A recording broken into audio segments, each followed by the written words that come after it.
হামলার আগের দিন আমরা থানায় গেছিলাম জিডি করার উদ্দেশ্যে। তো থানায় থেকে জিডি করে আমরা আমার শাশুড়ি স্বাস্থ্য কমপ্লেক্সে চাটমোহর যেতে একা একা ভয় পাচ্ছিল। তো আমি সাথেই ছিলাম, সারা ডিউটি আম্মুর সাথেই ছিলাম আমি।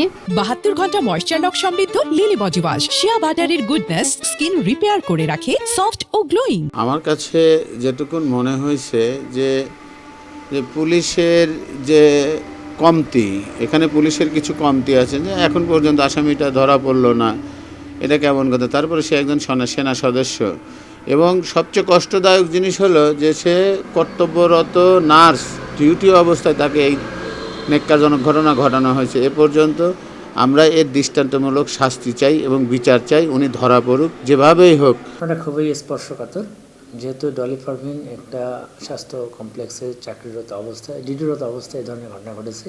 প্রাথমিক তদন্তে তার সত্যতা মিলেছে।